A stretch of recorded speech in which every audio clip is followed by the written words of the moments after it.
Hello, it's Charles with Uber Eats. Today is Sunday, the 28th of September, 2025, and I am blessed and grateful this morning that I received the gift of tomorrow with God's wake-up call, and I got to see another day here in beautiful, sunny Tampa, Florida. And you're seeing and hearing this, so you're equally blessed that you got to see another day and you received the gift of tomorrow with God's wake-up call. Tomorrow isn't promised to anybody, so it's a true blessing and gift anytime we get to see another day with God's wake-up call and the gift of tomorrow. I'm sitting up here at one of the pumps, actually, at the Circle K. There's a lot of activity over at the McDonald's next door, so I decided not to go over there quite yet. I will eventually to get over there to enjoy my breakfast of 2 sausage, egg, and cheese McMuffins, buy one, get one free, and a senior coffee with 2 cream and 2 equal in there, probably 2 or 3 refills, hopefully, when I go over there and to enjoy my breakfast this morning after the video. I've already been into the Circle K by the McDonald's, and I got a free cup of ice in my Thornton's cup. And I stopped at the Circle K by my camper, and I'm still using this BJ's cup. I got a free cup of ice in that one. This one won't last too long because it's a paper cup. I need to eventually switch over to a plastic cup. Those last a lot longer, obviously. And up here at the gas station, prices have went down from yesterday even further.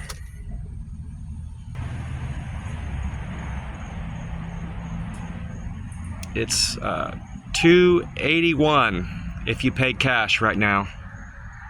And I checked, this is the second or third time I've done this video. The first time somebody was screaming at the pump next to me. I decided just to start the video over. Fortunately, I wasn't too far along in the video. I was just a minute or two.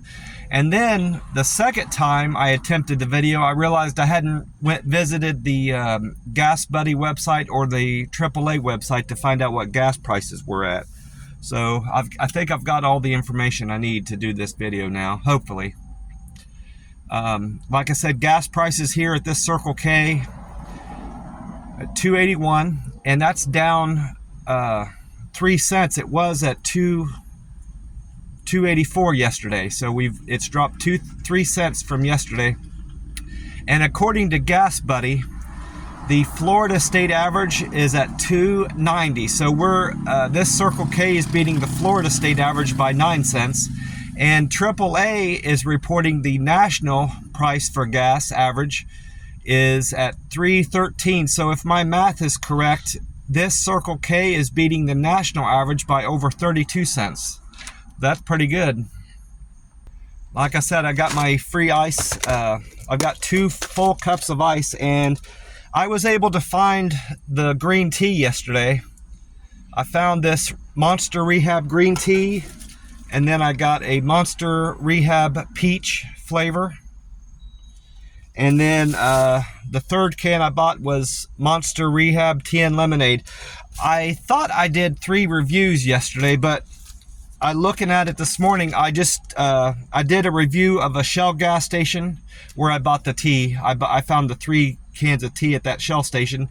And then the Circle K, I did a Circle K review yesterday. I uploaded 4 pictures from each of those. So I uploaded 8 pictures yesterday when I was doing my Google reviews, and I gave both of those locations 5-star reviews. In spite of the fact that I wasn't able to find my green tea at that Circle K, overall it was a good experience at both gas stations, so I gave them both positive reviews. I was greeted by both clerks when I walked in. They smiled at me and were very pleasant at during the checkouts. I didn't buy any cans. I didn't buy any refreshments at that Circle K, but I did buy a scratch-off tickets. I bought 2 scratch-off tickets. I bought this one, number 282, the $500 for life at that Circle K. And then at the Shell station, I bought ticket number 67 off of the book, the $500 a life for it was a $1 ticket. I bought that ticket at that Shell station. I'm gonna pour my green tea into my cup because my mouth's getting dry.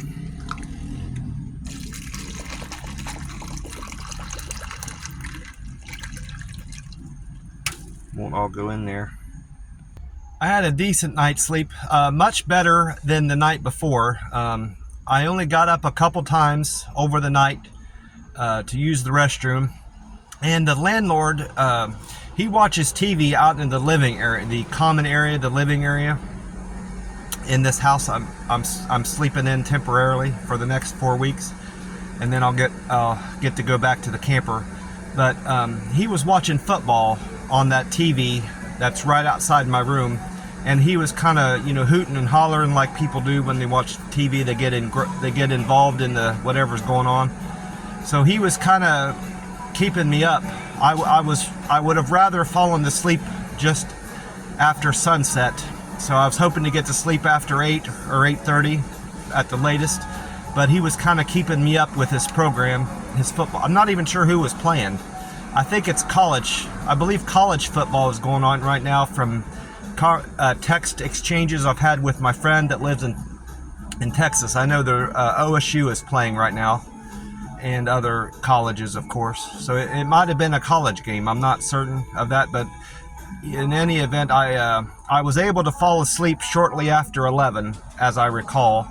I kind of was messing around on my phone a little bit because I could tell I wasn't going to get to sleep with the noise. So I don't necessarily remember even falling asleep. I just kind of passed out. I was so tired. I logged on to the Powerball website this morning, and according to that, Monday night's jackpot, Monday the 29th, is now up to 160 million. The previous reported jackpot was 145, and no one hit. Of course, that means no one hit the Powerball last night. The drawing from the 27th, that would have been. I didn't write down the numbers, but I played my normal number: 14, 22, 25, 37, 49, 23. I do remember I didn't hit a single number on there. I should have wrote down the winning numbers. I normally do that. It slipped my mind. But like I said, I've got 2 scratch-off tickets. I think I'm going to scratch off number 67 this time, and hopefully I will have won at least $1, won something on it. I've got my lucky wheat penny to scratch it off. My the winning number on this ticket, it was number 67 from the book. We'll see if that's a lucky number from the book. I need to match number 12 to win anything. My dome light went off. So number 3, so I'm not going to win the grand prize of $25 or $500 a week for life. I'm not going to win the grand prize. 14, so I'm not going to win $20. Dang. Looks like it's going to be another losing ticket. I'm not going to win $200. 9 was under that one. So I've got 3, 14, and 9 so far that I haven't matched. 15 came up. So I'm not going to win 100. I got one more chance here. Number 5. So this is another dud. I'm not going to win 1,000. Daggone. Another losing ticket.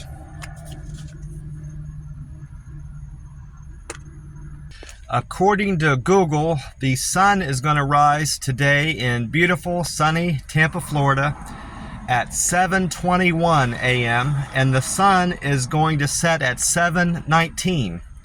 Now the time right now is 4:29 a.m. So that means the sun is going to rise here in Tampa, Florida, beautiful, sunny Tampa, Florida, in 2 hours and 52 minutes. We've got until the sun comes up. And also, according to Google, we can expect a high temperature today of 91 degrees. So it's a few degrees warmer high than yesterday. And there's no rain at all. Unlike yesterday's forecast, they were calling for rain. One of the forecasts said afternoon, I believe, and then the other forecast said the rain was more likely in a wider portion of Tampa, and it wasn't going to come until later in the day. But no rain in the forecast today, and a high of 91. Now, I will add that forecast was incorrect yesterday.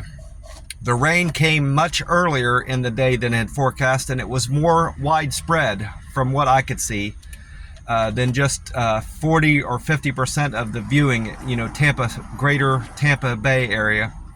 It was raining just after 7. I had my first delivery of the day was to a place called Einstein Brothers Bagels, I believe it's called. I did a delivery from there, and it was raining during that delivery, and it was actually a downpour by the time I left that place to go on to my customer. And it rained consistently going in the rest of the morning into noon, and then into the evening it was kind of like more spotty showers, but it rained for the most part the whole time I was out doing deliveries. And from what I could see, even when I was in areas that wasn't raining, the pavement was wet, the roads were wet. So it had rained a lot all over most of Tampa, the Tampa Bay area. I still haven't turned that TV on in the room I'm staying in the house. The landlord showed me how to work the remotes and all that. For some reason, there's 2 remotes, and I think that's because there's a sound system hooked up to this TV. I told him I didn't want to fool with the sound system. If I could just turn the TV on and off and find my my weather channel and maybe 2 Broke Girls, I would be happy watching it, but I still haven't bothered even trying to turn it on. I'm happy, honestly, I'm happy enough just getting all my entertainment off my phone until I get back into the camper. Then I'll start watching TV again. But I did go on to a few YouTube channels to find out more about Hurricane Humberto and the weather system. They're still referring to it as L95 or 95L, I believe. That's going to eventually become Hurricane or Tropical Storm Imelda. That system has yet to be named, so they're still referring it to it as Invest 94L, I believe is what they're calling it. And there was further reporting on Hurricane Humberto. That hurricane has now become a Category 5 hurricane, so it's now the strongest category of hurricane that it can become. So we're very fortunate here in Florida and the East Coast that it's not going to make landfall, and it's still projected to go up towards Spain, where it'll just be a rain event. By that time it'll be back downgraded to a tropical depression, and it's just going to mean heavy rainfall for Spain. So the first YouTube channel I watched was 10 Tampa Bay. This time it was James Hopkins, meteorologist, was on there, his segment where he was talking about the hurricane. He says that cold front, he didn't talk about anything about Ohio, the Ohio Valley cold front causing Hurricane Imelda to push away from the coast. He did refer to a cold front that was passing over Florida that was going to impact Hurricane Imelda and keep it from making landfall and just being kind of like a rain event over the coast of Florida, mostly up north towards Jacksonville. So I hope what he's saying is right and that it won't make landfall. From his forecast, it's not going to make landfall anywhere along the coast. It's going to potentially create flooding in Georgia and the Carolinas. It's going to bring upwards of 8 to 10 inches of rain because of a stall that it's going to have. And then once that stall breaks, it's going to then move eastward away from the United States. So that's fortunate, and for it not to make landfall in terms of his forecast. I saw another note on there. It's likely to cause rip current risks too, is another thing he added to that. And then I went on to check out Mr. Weatherman's YouTube channel.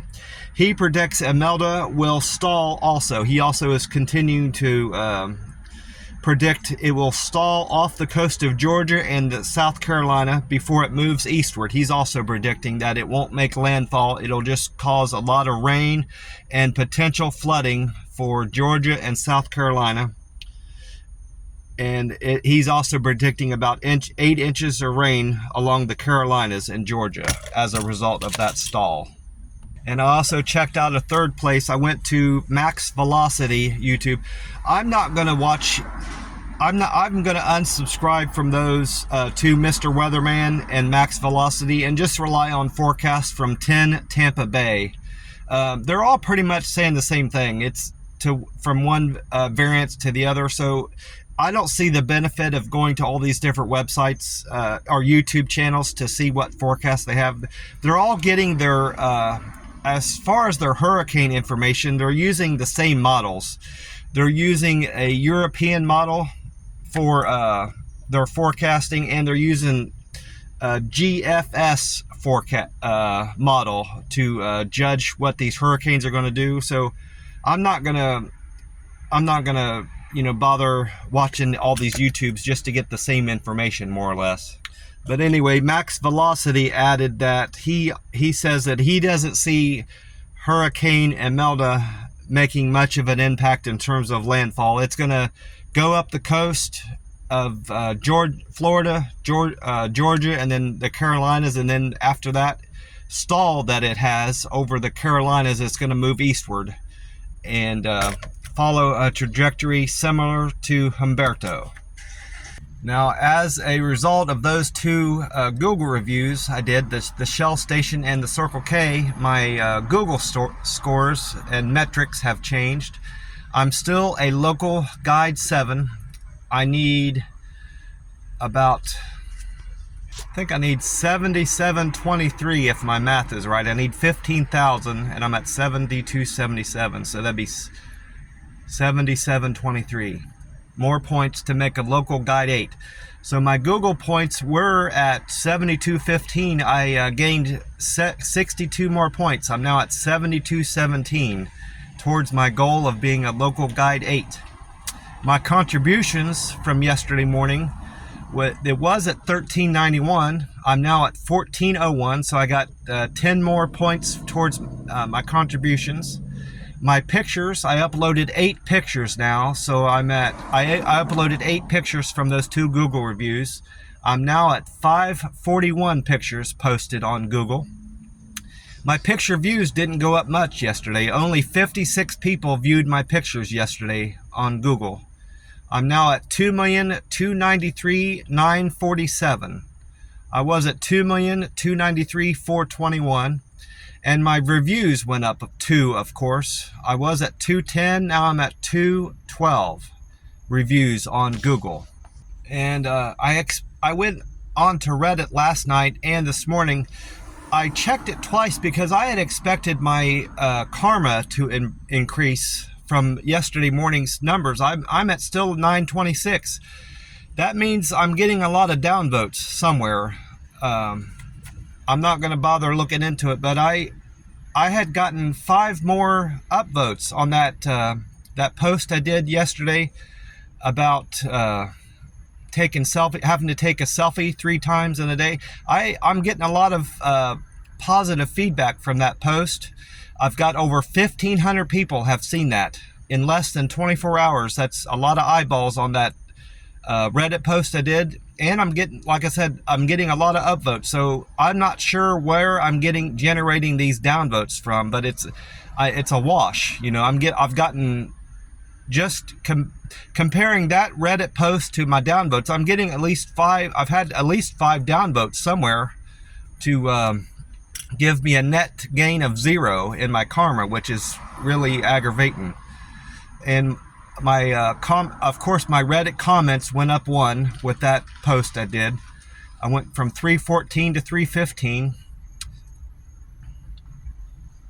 No, that was my I made a comment yesterday. I went from 314 comments to 315, and my Reddit post went from 52 to 53 yesterday. And now with my Uber Eats earnings and my metrics. I'm very pleased with my results with Uber Eats, in spite of the fact that it started off being slow. Normally on days that it rains, with my Uber Eats app, it's a very busy day. And with it being Saturday, I expected it to be a busy day, you know, back-to-back orders and stuff. Well, it could have potentially been that way for me had I been more open to accepting orders. But I have 3 rules with orders that I stick with generally, pretty consistently. It has to be at least a $5 order, or I don't even consider taking it. And then after that, if it's, let's say it's a $5.50 order or a $6 order, then it also has to pay me at least $15 an hour. The way the app works, it tells you an estimated time that it's going to take you to complete the order. So let's say an order is going to take me 20 minutes. Well, that order better at least pay me at least $5 to $6, because it's going to factor out. I take the $5 or $6 and I multiply 3. You know, 20 minutes goes into hour 3 times. That means if it's a $6 order and it's 20 minutes, it's going to pay me $18 an hour. You see, that's another criteria that I stick with. Then the third thing is it has to pay me at least $1 a mile. So if a trip, and that's not factoring in how many miles it takes to get to the restaurant. So I generally try to park somewhere that I'm in an area that I don't have to drive far to get to a restaurant. So if the app tells me it's going to be 12 miles to get from the restaurant to the customer's house, that order better at least pay me close to $12. You know, that's the 3 criteria. Now, there are some other things that will prevent me from delivering an order, but they're not common. So I don't explain that when I go into these criteria. If it's an order that goes to Lowe's, Home Depot, or a Walmart, I also don't consider those orders. The only non-restaurant order I will take is Walgreens, because I have yet to have a problem with a Walgreens pickup. They've always been nice there to me. I've never had to go there and not been able to pick up an order because it's already been picked up by somebody that I recall. So Walgreens have always been good experiences for me, and they pay pretty good on average. But like I said, the rain yesterday that happened for most of my deliveries didn't really cause a lot of orders to come in like they normally do. Maybe that's because people down here are used to the rain. It rains here so much in Tampa that it's not going to be something that's going to impact or influence them to order more from Uber Eats. So that's something I've learned about this area. I saw a lot of changes in my metrics on the Uber Eats app yesterday. I'm still a diamond driver, so that's good. I haven't lost that. My Uber Eats satisfaction is how I'm serving my customer, and responses I'm getting back for them is the same. I'm still at 97%. My on-time score went down from 91% to 90, so that's still very good. Like I said, I'm going to be happy if I can keep my on-time percentage at 80% or better, because there's a lot of things that you can avoid that's going to cause you to be late getting to the restaurant or to your customer, and I'm going to give myself grace there. So 80% or higher is going to be my target there. My Uber Eats acceptance went down from 49% to 43%, so it dropped down 6 percentage points yesterday. My canceled orders stayed the same. I'm still at 2%. I've only canceled 2% of orders. And those 5 metrics that are measured, I got improvements in all 5. I was at 3. I had 330 comments where customers referred to my delivering to them with care. I'm now at 331 from 330.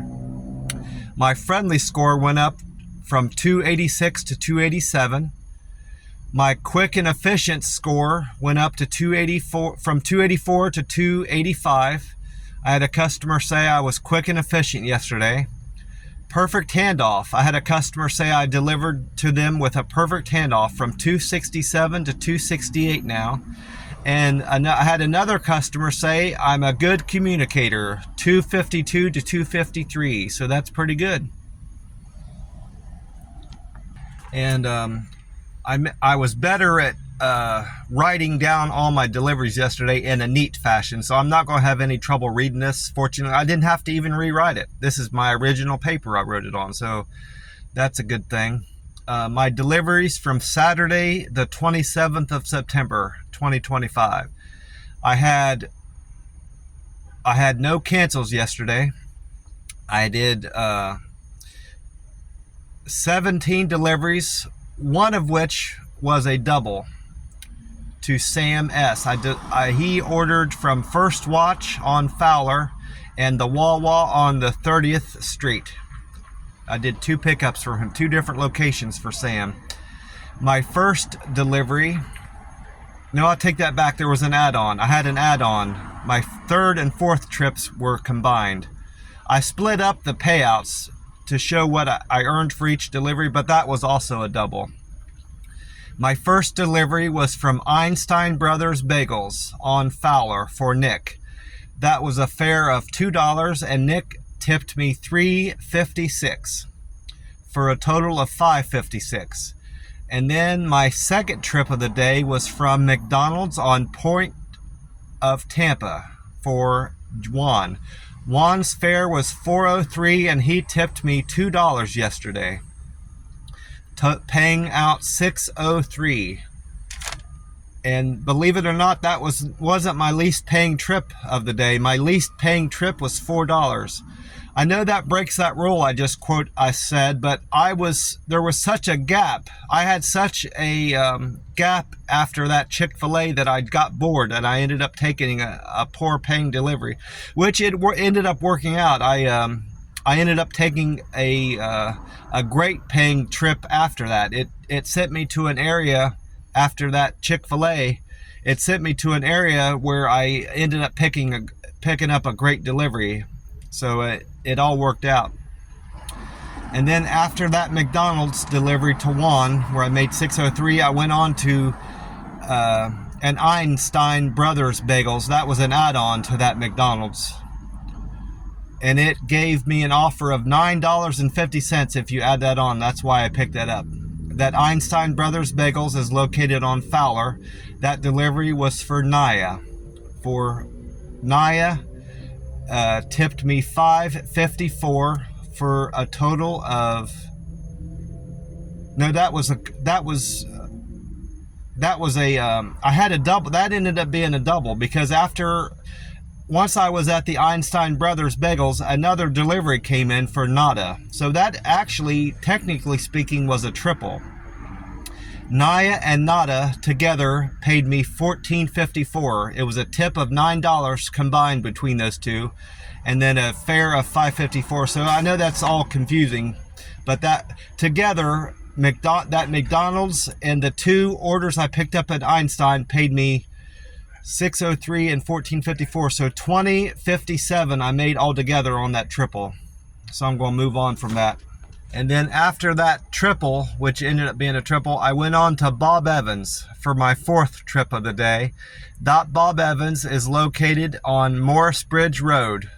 That delivery from Bob Evans to Frank was a fare of $3, and it tipped me $7.05. So that was one of my better tips of the day. I got paid $10.05 on that one. And then I had that double to the same customer I referred to earlier. That delivery, first trip location he ordered from was First Watch on Fowler. That was a fare of $3.50 and a tip altogether of $11.69. I made $15.19 altogether on that delivery to Sam from First Watch and Wawa. I had a little bit of a screw up. Not a big deal. It didn't end up making me late, but I wasn't really paying attention to the names on the restaurants in this strip mall, and I walked into the wrong location to pick up that First Watch. And I should have known something was wrong, because First Watch has a particular branded coffee that they sell in all their restaurants, and it wasn't in there. I looked for it and I said, oh, that's strange, there's no coffee in here, you know, to sell. I was going to see if I could get me a cup of coffee. Well, I go up to the lady, the hostess, and I said, I'm here to pick up for Sam, and she had a confused look on her face. And she said, we don't have anything for Sam. Are you sure you're in the right place? And I said, this is First Watch, isn't it? She says, no, that's next door. I said, oh, I'm silly. And she goes, don't feel bad. A lot of delivery drivers do that. They walk into this place expecting to pick up for First Watch. So I didn't feel too bad about it, since she told me other delivery drivers do that. But after that, after I dropped off for Sam, and after I picked up the Wawa order, I dropped off to Sam. And then my 6th delivery of the day was to Belly B, ordered from IHOP on Morris Bridge Road.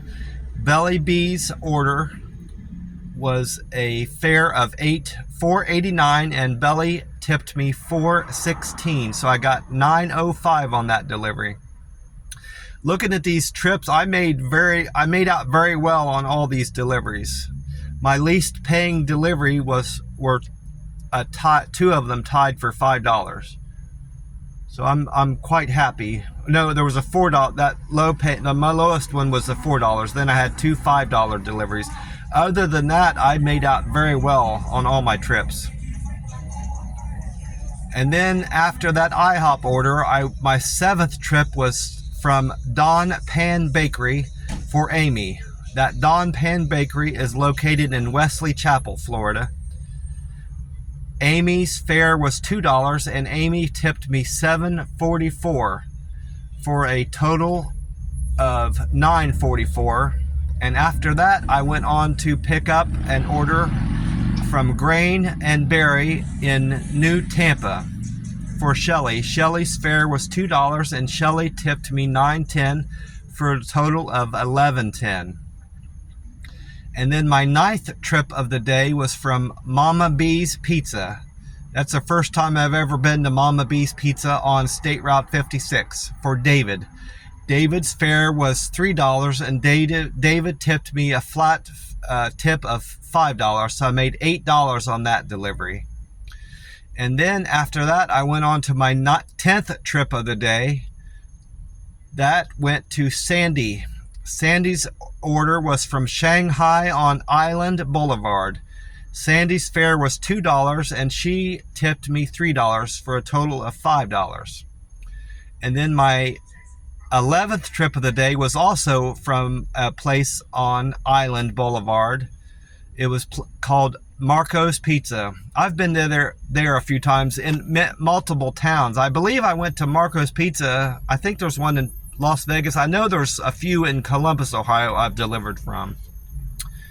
And then Ronnie's fare was $2, and Ronnie tipped me $5.55. So I made $7.55 on that trip. And then my 12th trip of the day was from Panera Bread on Gall Boulevard for Ray. Ray's fare was $2, and Ray tipped me $4.29. I made $6.29 on that trip. And then my 13th trip of the day was from Chick-fil-A on Curly Road for Daniel. Daniel's fare was $2, and he tipped me $4.08, so I made $6.08 on that trip.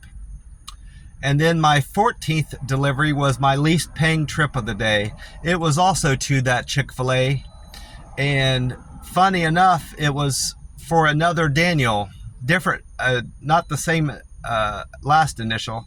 I think the first initial was L and the second one was H. I didn't write it down on here, but I delivered to two Daniels from the same restaurant, which is very strange. That Daniel, also his fare was $2, but he tipped me $2 for a total of $4. And then I went on to, I had one of those Super Saver courier deliveries. That ended up being my best paying trip of the day. I'm not going to name who that is, who I delivered from and to, because that wouldn't be appropriate just in general because of it being a Super Saver delivery, but they were very unusual names, so I'm not going to name them on here. But that delivery was in Wesley Chapel. The fare was $2, and they gave me an upfront tip of $9.42. So it was originally scheduled to be a payout of $11.42, but when I get there, he said, I was only supposed to have 3 boxes, but I have 4. Is that going to be a problem? I didn't know how many boxes I was picking up because the app doesn't tell you that. He must, when they book courier deliveries through Super Saver, they must have to plug in how many boxes or how many bags they have. But that information doesn't translate over to Uber Eats when it goes to the driver. All that is dropped off for whatever reason. And I just let on like I knew that. I said, oh, that's not going to be a problem. He says, well, here's more. He gave me more money for my tip. So he gave me another $5. So altogether, I made $16.42 yesterday. And that made it my best. It would have not been my best paying trip, but that made it my best paying trip yesterday. And he says, when you get to, it was a coffee. He is a manager, owner of a coffee place. He said, when you get to that place, it's a coffee restaurant. Tell them that you're the boss said to give me a free coffee when I get there. So that kind of made my day. Sure enough, when I get there, the lady running the coffee shop that evening said, my boss said to give you a free coffee. What would you like? And I said, well, I normally just get a senior coffee at McDonald's. I would just like a regular black coffee with 2 cream and 2 equal non-calorie sweeteners in there. And she said, well, that's going to be an Americano. And she said, she told me what kind of sweetener. I said, as long as it's got 0 calorie in there. She goes, I don't have equal in here, but this is 0 calorie sweetener I'm going to put in there. I said, that's fine. And it was a good coffee. I didn't like it as much as McDonald's coffee, but I couldn't find no fault with that coffee at all. After that Super Saver courier delivery, I went on to deliver my 16th trip of the day from Pizza Hut in Wesley Chapel. That was also in Wesley Chapel for Lucas. Lucas's fare was $3 and he tipped me $3, so I made $5 on that trip. And then my very last delivery of the day, the 17th trip, was from Fired Up Halal on Cross Creek for Katie. Katie tipped me $5.36 on a fare of $3.73, so I made $9.09 on there. So like I said, I had great earnings on the app yesterday, and I anticipate I'll have the best earnings on the app today, with it being Sunday. It's going to be another super day on the Uber Eats app, I'm anticipating.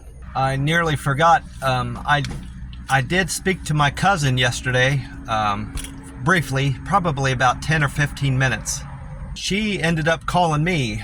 She had tried to call me earlier in the day, but when she called, it was right in the middle of that downpour that I had, that happened after the Einstein delivery, Einstein Brothers Bagels. It was really pouring down, and it continued to pour down for a good hour, And I didn't want to risk driving in the rain and talking on the phone. It would have been too much, so I ignored her call and waited until I was parked.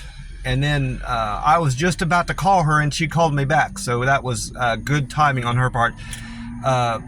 The main focus of her call was about asking me about gas mileage with her truck. Apparently she's got a job offer in Texas working on an oil rig, doing something with oil. She's in the construction business, so she's got a job offer to work somewhere in Texas. I asked her what town, what city it is, and she said it started with an A. So I couldn't, during our conversation, I couldn't think of a large town in Texas where it could be. And she said it was a large town, and now it occurred to me it's probably Amarillo. She wanted me to figure out how much it would cost her to drive there, 2,000 miles. 12 cents a gallon is what she gets with her diesel truck, and gas or diesel right now in Ohio is around $3.75, and from what I could figure, it was going to cost her between $650 to $700 to get there, if all her figures are correct, the 2,000 miles and how much it costs per gallon diesel.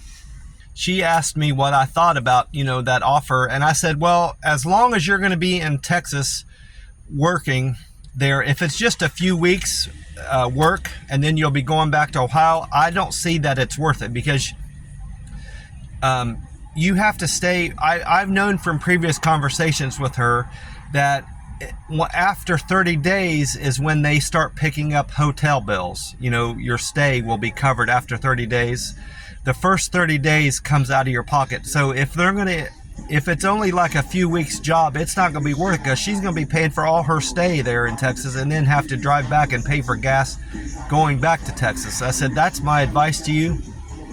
And from what she said, she's going to be there for several months, like 3 or 4 months at the least. So I said, go for it then. If that's the case, and they'll be paying for your hotel stay for at least 3 or 4 months, then it would benefit you to go ahead and take that job, in my estimation. And you won't have to stay in your truck. She said her plans are the first month is she's going to be mostly living out of her truck, and then once they agree to start picking up hotel bills, then she'll move into a room. I have not yet heard back from my aunt. I tried to call her, and her phone isn't set up to leave voicemail. So I had hoped that she would see that I had tried to call her and that she would have called me back by now. So I'm most likely going to call her today. I know that she's received my letter at this point. It would have gotten there by Thursday or Friday at the latest. So she's had my letter a few days by now, at the very least. So I'm going to probably call her today and reach out to her and see how she's doing. Hopefully she's doing well and is feeling good. I don't have a whole lot planned today after I eat my McDonald's breakfast. I'm just going to go out and get as many Uber Eats deliveries in as I can. Something did occur to me about what I've been doing the last few days, at least the whole month of September. I have yet to really weigh myself. I've weighed myself a few times at the plasma center, but that's just because I had to. I haven't actually used my scale since before I left to go to the family reunion, the second Sunday in August. So I'm going to start weighing myself. The whole month of October, I'm going to weigh myself every morning. So that's going to mean I need to bring this scale back out of my car and put it in my room. And that's one thing I'm going to change with my habits. And I'm going to get back on track with regularly fasting. I have not been making a point to fast. I'm either going to do a 48-hour fast or a 72-hour fast, which is going to mean I'm going to start skipping days eating at the McDonald's. So I know that I've lost weight. I can see it in my face. I'm starting to get I'm getting these little dips in my jawbone. I've got a dip there and a dip there. That's the first place I notice weight loss, and I can feel it in my pants. I can tell that my pants are fitting differently. So I know I've lost weight since getting back from the family reunion. I got back from that the third week in August. So I know I've lost weight since then, but how much and where I'm at, I don't know. I don't know what my weight is. So I need to start tracking that regularly and make sure that I'm getting back. I haven't gotten too out of control with my weight gain, and just see where I'm at in general, with my weight. I need to start tracking that daily. Well, I'm going to get on here. Off of this, I'll be able to go in shortly and enjoy my breakfast at the McDonald's. They start serving breakfast after 5 in the morning. I want to wish you all a great day, and hope you've had a great weekend so far, like I have. I've had a super weekend here in Tampa, Florida. God is good. God is great. I know this because God has brought many blessings into my life because I believe in Him and I pray to Him. God relieved me from a horrible burden that my addiction to alcohol has had on my life. I'm still an alcoholic. I still consider myself an alcoholic, even though I haven't had a drop of alcohol since September 1st of 2022. That's 3 years and 28 days, to be specific. I haven't had a drop of alcohol, and I owe that entirely to my belief in a higher power, my love of God and my belief in God, and my following my Savior, Jesus Christ, my Savior, my Redeemer, and my Advocate. My following Him and being having been baptized has brought many blessings into my life, and it can do the same for you if you only believe in God and start following the teachings of our Redeemer, Jesus Christ. It'll bring many blessings into your life, and you'll find relief from your struggles and your problems with your belief in God and following the teachings of Jesus Christ. It'll bring blessings into your life too, like it's done me. God bless. Well, I'm going to close this out now. God bless you all, and I will talk to you soon. Bye for now.